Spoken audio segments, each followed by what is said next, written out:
Hey guys, today I'm going to show you how I install one of these into one of these.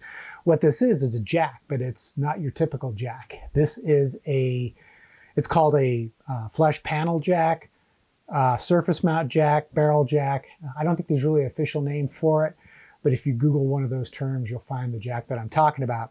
And in fact, I'll put links in the description below if you want to check one out for yourself.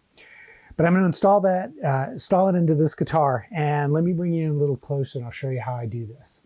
First, let me explain the connections on this jack. You've got on the back this long extension here. This is the ground leg, and that's what you'd solder your ground wire to. Then you have a really short leg, which is your positive terminal, and then sort of a slightly longer leg, which would be a terminal that would only be used if you were going to wire this up as a stereo jack.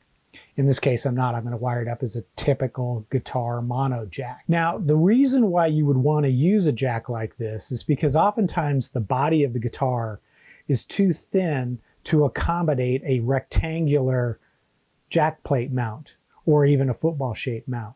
So these surface mount, flush mount jacks work really well for this. And to do this, you need to have a hole drilled from the side all the way into the cavity. That's a ½ inch in diameter because that's the diameter of the jack's housing.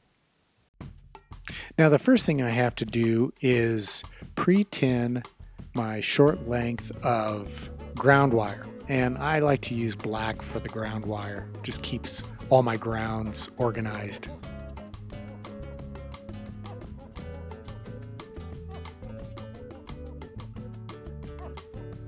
Next, I'll pre-tin the longest leg on the jack, which is the ground leg. Then I'll install the ground wire by soldering one end to that leg. Faulty ground wire connections are often a problem with jacks, so what I'll do is I'll use a pair of needle nose pliers to crimp that long leg around the wire to keep it securely in place.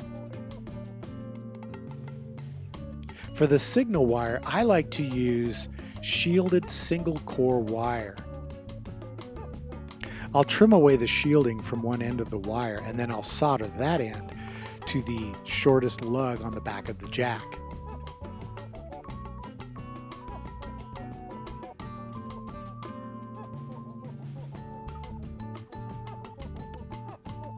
And then I'll insulate that solder joint with some heat shrink tubing to prevent the joint from contacting any of the shielding inside the cavity.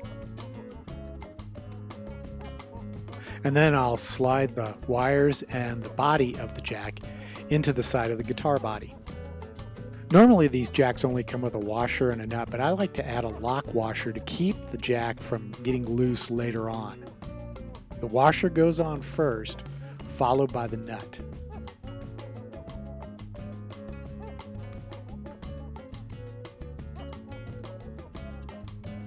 And the easiest way to tighten that nut is to use a spanner wrench. Now I'll grab my soldering iron and I'll solder the ground wire to the back of the tone pot.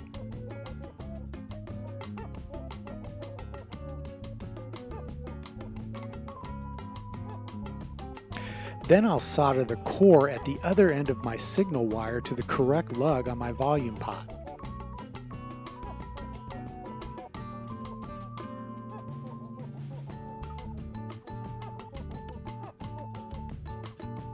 And then finally, I'll solder the shielding to the back of the volume pot. And then to make sure everything works, I'll plug the guitar in and tap the pole pieces.